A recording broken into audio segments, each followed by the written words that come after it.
Mein Name ist Leila. Ich kam vor 3 Jahren nach Deutschland. Damals konnte ich nur wenige deutsche Wörter. Alles war neu für mich. Und fast jeden Tag hatte ich Angst. Ich hatte einen kleinen Koffer dabei. In meinem Kopf waren viele Fragen. Wo soll ich wohnen? Wie finde ich Arbeit? Wer erklärt mir die Briefe? Am Anfang dachte ich, jemand würde mir helfen. Ich dachte, die Menschen würden meine Angst sehen, aber das Leben war nicht so einfach. Viele Menschen waren freundlich, aber beschäftigt. Niemand hatte wirklich Zeit für mich. Mein erster Brief kam nach 2 Wochen. Ich verstand nur meinen Namen. Der Rest sah für mich sehr schwer aus. Ich legte den Brief auf den Tisch, dann starrte ich ihn lange an. Ich fragte eine Nachbarin um Hilfe. Sie lächelte kurz und sagte, sie habe keine Zeit. Ich sagte, es sei wichtig. Sie nickte nur und ging weiter. Da fühlte ich mich sehr allein. Am nächsten Tag ging ich zum Amt. Ich nahm den Brief mit. Im Wartezimmer saßen viele Menschen. Ich war nervös und schwitzte. Meine Hände zitterten ein wenig. Als ich an der Reihe war, sprach die Frau sehr schnell. Ich verstand fast nichts. Ich sagte langsam, dass mein Deutsch nicht gut sei. Sie wiederholte den Satz, aber genauso schnell. Ich wurde rot und schwieg. Am Ende bekam ich noch ein Papier. Ich wusste nicht, ob es gut oder schlecht war. Zu Hause weinte ich zum ersten Mal. Ich dachte, ich schaffe das nicht. Ich dachte, Deutschland ist zu schwer für mich. In dieser Nacht konnte ich nicht schlafen. Ich hörte die Autos draußen auf der Straße. Ich dachte an meine Familie. Ich dachte an mein altes Leben. Dort kannte ich wenigstens die Regeln. Am Morgen machte ich Tee. Ich setzte mich an den Tisch. Der Brief lag immer noch dort. Ich sagte leise zu mir selbst, ich muss stark sein. Dann öffnete ich mein Wörterbuch. Ich suchte jedes Wort einzeln. Es dauerte sehr lange. Manche Wörter verstand ich trotzdem nicht, aber ein paar Sätze wurden klarer. Zum ersten Mal fühlte ich kleine Hoffnung. Jeden Tag lernte ich 10 neue Wörter. Ich schrieb sie in ein kleines Heft. Daneben schrieb ich die Bedeutung in meiner Sprache. Ich wiederholte die Wörter beim Kochen. Ich wiederholte sie auch im Bus. Bald begann mein Integrationskurs. Ich saß in der ersten Reihe. Die Lehrerin sprach langsam und freundlich. Ich wollte jedes Wort verstehen, aber mein Kopf wurde schnell müde. In der Pause redeten die anderen miteinander. Ich blieb oft still. Ich hatte Angst vor Fehlern. Ich dachte, alle würden über mich lachen. Deshalb sagte ich fast nichts. Eines Tages fragte mich die Lehrerin etwas. Ich wusste die Antwort, aber mein Herz schlug sehr schnell. Ich sagte nur ein Wort, dann schaute ich sofort nach unten. Nach dem Unterricht ging ich langsam nach Hause. Ich war enttäuscht von mir selbst. Ich hatte so viel gelernt, trotzdem konnte ich nicht frei sprechen. Das machte mich traurig. Zu Hause stellte ich mich vor den Spiegel. Ich sagte einfache Sätze laut. Ich sagte, ich heiße Leila. Ich sagte, ich wohne in Deutschland. Ich sagte, ich brauche Hilfe. Zuerst klang meine Stimme fremd, dann wurde sie etwas sicherer. Ich übte jeden Abend 10 Minuten. Niemand hörte mir zu, aber ich hörte mir selbst zu. Einmal musste ich zum Arzt. Ich hatte starke Bauchschmerzen. Am Telefon verstand ich die Frau kaum. Sie fragte nach meiner Versicherungskarte. Ich verstand nur das Wort Karte. Ich wollte den Termin fast absagen, aber ich zwang mich weiterzusprechen. Ich sagte langsam, können Sie bitte wiederholen? Die Frau wurde geduldiger. Am Ende bekam ich einen Termin. Beim Arzt war ich wieder nervös. Ich hatte meine Symptome aufgeschrieben. Ich zeigte dem Arzt mein Heft. Er las die Sätze aufmerksam, dann stellte er mir einfache Fragen. An diesem Tag lernte ich etwas Wichtiges. Ich musste nicht perfekt sprechen, ich musste mich nur verständlich machen. Ein Heft konnte mir helfen. Vorbereitung konnte meine Angst kleiner machen. Nach einigen Monaten suchte ich Arbeit. Ich schrieb viele Bewerbungen. Oft bekam ich keine Antwort. Manchmal kamen nur Absagen. Jede Absage tat weh. Einmal hatte ich ein Vorstellungsgespräch. Ich zog meine beste Bluse an. Ich kam 20 Minuten früher. Im Flur wartete ich allein. Ich wiederholte meine Sätze leise.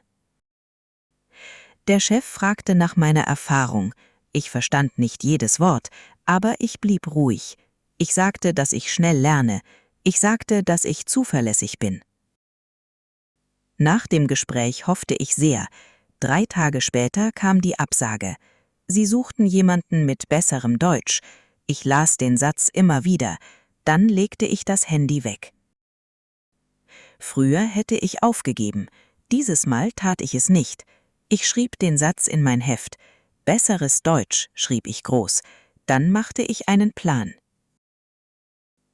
Am Montag lernte ich Wörter für die Arbeit. Am Dienstag übte ich Telefonate. Am Mittwoch hörte ich deutsche Podcasts. Am Donnerstag schrieb ich kurze Texte. Am Freitag sprach ich mit mir selbst. Am Wochenende ging ich auf den Markt. Dort wollte ich Deutsch üben. Ich fragte nach dem Preis der Äpfel. Ich fragte nach frischem Brot. Ich machte Fehler, aber ich sprach. Manche Verkäufer verstanden mich sofort. Manche fragten noch einmal nach. Früher hätte mich das verletzt. Jetzt lächelte ich und wiederholte den Satz. Jedes Gespräch war wie Training. Eines Tages traf ich eine Frau im Kurs. Sie hieß Nora. Sie war auch neu in Deutschland. Sie sah genauso unsicher aus wie ich. Ich erkannte meine eigene Angst in ihren Augen. Nora fragte mich nach einem Formular. Ich verstand nicht alles, aber ich verstand genug. Ich setzte mich neben sie. Zusammen lasen wir jede Zeile. Plötzlich merkte ich etwas Schönes. Ich konnte jemandem helfen. Nicht perfekt, aber ehrlich. Nora bedankte sich mehrmals. Mein Herz wurde warm. Auf dem Heimweg dachte ich lange nach. Niemand hatte mir am Anfang geholfen, aber vielleicht konnte ich jetzt anders sein. Ich konnte die Person werden, die ich gebraucht hatte. Dieser Gedanke gab mir Kraft. Von da an half ich öfter im Kurs. Ich erklärte einfache Wörter. Ich zeigte anderen meine Notizen. Ich sagte ihnen, dass Fehler normal sind.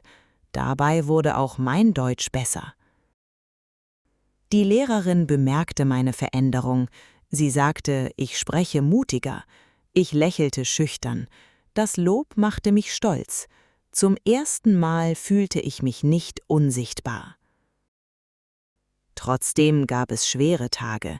Manchmal kamen wieder komplizierte Briefe. Manchmal verstand ich im Supermarkt nichts. Manchmal fühlte ich mich wie ein Kind. Dann atmete ich tief durch. Ich lernte, um Hilfe zu bitten. Ich lernte auch, genau zu fragen. Nicht nur, ich verstehe nicht, sondern, können Sie diesen Satz erklären? Das machte vieles einfacher. Einmal bekam ich eine Rechnung. Ich dachte zuerst, ich müsse sofort bezahlen. Dann las ich den Brief langsam. Es war nur eine Information. Früher hätte ich die ganze Nacht Angst gehabt. Ich merkte, dass Wissen Freiheit bringt. Jedes neue Wort öffnete eine kleine Tür. Jeder verstandene Brief machte mich stärker. Jedes Gespräch nahm mir ein Stück Angst. Ich wuchs leise, aber jeden Tag. Nach einem Jahr hatte ich wieder ein Vorstellungsgespräch. Diesmal war ich besser vorbereitet. Ich hatte meine Antworten geübt. Ich hatte meine Fragen aufgeschrieben. Ich hatte sogar eine kleine Mappe dabei. Der Chef begrüßte mich freundlich. Ich verstand fast alles. Bei einem Wort fragte ich nach. Er erklärte es geduldig. Ich schämte mich nicht mehr. Am Ende fragte er, wann ich anfangen könne. Ich konnte es kaum glauben. Ich bekam eine Teilzeitstelle. Der Lohn war nicht hoch, aber für mich war es ein großer Sieg. Mein erster Arbeitstag war aufregend. Ich kam früh und war sehr konzentriert. Meine Kolleginnen sprachen schnell. Ich verstand nicht jede Abkürzung, aber ich beobachtete alles genau. Eine Kollegin erklärte mir die Aufgaben. Sie war freundlich, aber in Eile. Ich schrieb jeden Schritt auf. Später las ich alles noch einmal. So machte ich weniger Fehler. Nach der Arbeit war ich sehr müde. Mein Kopf war voller deutscher Wörter. Trotzdem war ich glücklich. Ich hatte meinen Platz nicht gefunden, aber ich hatte den ersten Schritt gemacht. In den nächsten Wochen wurde ich sicherer. Ich lernte die Namen der Kolleginnen. Ich lernte wichtige Sätze für die Arbeit. Ich fragte, wenn ich unsicher war. Langsam wurde ich Teil des Teams. Manchmal machte ich Fehler. Einmal verwechselte ich 2 Termine. Ich entschuldigte mich sofort. Ich erklärte, dass ich daraus lernen würde. Niemand war böse auf mich. Dieser Moment war wichtig für mich. Ich verstand, dass Fehler nicht das Ende sind. Fehler sind nur Hinweise. Sie zeigen, was man noch üben muss. Danach hatte ich weniger Angst. Abends lernte ich weiter Deutsch. Ich sah kurze Videos mit Untertiteln. Ich schrieb neue Sätze in mein Heft. Ich sprach sie laut nach. Meine Aussprache wurde langsam besser. Eines Tages rief meine Mutter an. Sie fragte, ob es mir gut gehe.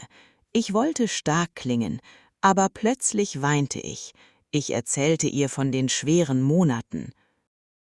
Meine Mutter hörte ruhig zu. Dann sagte sie etwas Einfaches. »Du bist nicht allein«, sagte sie, »auch wenn niemand neben dir steht. Gott sieht deine Schritte.« Diese Worte blieben in meinem Herzen. Ich dachte oft daran. Vielleicht hatte ich Hilfe anders erwartet. Vielleicht kam Hilfe nicht immer von Menschen. Manchmal kam sie als Kraft von innen. Einige Wochen später bestand ich meine Prüfung. Es war nicht die beste Note, aber ich hatte bestanden. Ich hielt das Ergebnis in der Hand. Meine Augen wurden feucht. Ich dachte an den ersten Brief. Ich dachte an das Wartezimmer. Ich dachte an die Absagen. Ich dachte an die Nächte voller Angst. Und ich sagte leise, ich bin noch hier. Nach der Prüfung wurde vieles leichter. Ich verstand mehr Gespräche. Ich traute mich öfter zu sprechen. Ich konnte Termine selbst machen. Ich konnte Briefe besser lesen. Ich fühlte mich nicht mehr so allein. Doch das Leben blieb nicht perfekt. Es gab immer neue Probleme.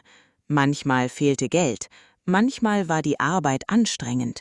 Manchmal fühlte ich mich wieder klein. Aber ich war nicht mehr dieselbe Frau. Ich wartete nicht mehr nur auf Rettung. Ich suchte Lösungen. Ich machte Listen. Ich ging Schritt für Schritt weiter. In meinem Haus zog eine neue Familie ein. Sie kamen auch aus einem anderen Land. Die Frau sprach kaum Deutsch. Sie hielt einen Brief in der Hand. Ich sah sofort ihre Angst. Sie fragte mich vorsichtig um Hilfe. Für einen Moment erinnerte ich mich an früher. Ich erinnerte mich an meine Nachbarin. Ich erinnerte mich an die geschlossene Tür. Dann bat ich die Frau herein. Wir setzten uns an meinen Küchentisch. Ich machte Tee für uns beide. Wir lasen den Brief langsam. Ich erklärte jedes wichtige Wort. Die Frau atmete erleichtert aus. Sie sagte, sie habe sich so allein gefühlt. Ich nickte und verstand sie sofort. Ich sagte, dass ich dieses Gefühl kenne. Ich sagte, dass sie nicht dumm ist. Sie braucht nur Zeit und Sprache. Danach trafen wir uns jede Woche. Wir übten einfache Sätze. Wir telefonierten zusammen beim Arzt. Wir füllten Formulare aus und manchmal lachten wir über unsere Fehler. Ich bemerkte etwas Wunderbares. Wenn ich anderen half, heilte etwas in mir. Meine alten Verletzungen wurden leiser, meine Angst wurde kleiner, mein Herz wurde weiter. Eines Tages sagte die Frau zu mir: „Du bist stark." Ich war überrascht. Früher hatte ich mich schwach gefühlt. Früher dachte ich sei verloren. Jetzt sah mich jemand als Hilfe. Auf dem Weg nach Hause lächelte ich. Ich schaute in den Himmel.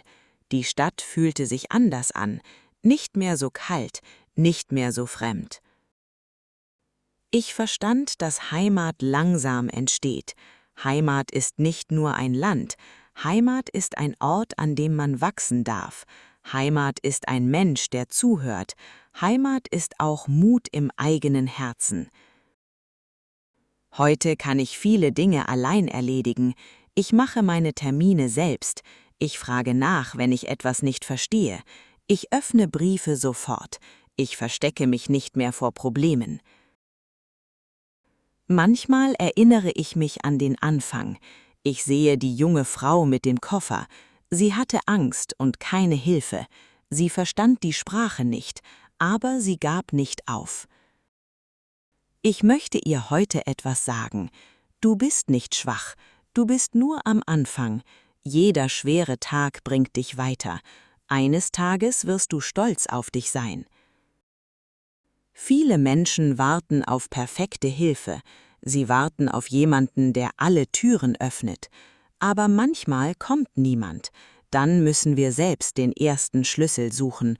Und plötzlich finden wir mehr Kraft als gedacht. Natürlich brauchen Menschen Unterstützung. Niemand sollte alles allein tragen. Aber wenn Hilfe fehlt, endet der Weg nicht. Dann beginnt ein anderer Weg. Dieser Weg heißt Selbstvertrauen. Ich habe gelernt, kleine Siege zu sehen. Ein verstandener Satz ist ein Sieg. Ein mutiges Telefonat ist ein Sieg. Ein ausgefülltes Formular ist ein Sieg. Ein neuer Versuch ist auch ein Sieg. Früher sagte ich oft, niemand hat mir geholfen. Heute sage ich diesen Satz anders. Ich sage ihn nicht mehr nur mit Schmerz, ich sage ihn mit Erinnerung, denn ich weiß, wie weit ich gekommen bin. Niemand hat mir geholfen, stark zu werden, aber die schweren Tage haben mich trainiert. Niemand hat mir die Angst weggenommen, aber ich habe gelernt, mit ihr zu gehen. Niemand hat mir den Weg gezeigt. Trotzdem bin ich weitergegangen. Ich bin gefallen und wieder aufgestanden. Ich habe geweint und weitergelernt. Ich habe gezweifelt und weitergemacht. Und genau das hat mich verändert. Heute helfe ich anderen Menschen, nicht weil ich alles weiß, sondern weil ich den Anfang kenne. Ich kenne die Angst vor der Sprache. Ich kenne die Einsamkeit vor einem Brief. Wenn jemand neu in Deutschland ist, sage ich nicht nur viel Glück. Ich sage, komm, wir schauen zusammen. Ich sage, du musst dich nicht schämen. Ich sage, Schritt für Schritt geht es. Und ich meine jedes Wort. Vielleicht hat mir damals niemand geholfen, aber heute kann ich jemandem helfen. Vielleicht war mein Schmerz nicht umsonst. Vielleicht wurde daraus Mitgefühl. Vielleicht wurde daraus eine neue Stärke. Das ist meine Geschichte. Sie begann mit Angst und Einsamkeit. Sie ging weiter mit Lernen und Mut. Sie endet nicht mit Bitterkeit. Sie endet mit Hoffnung.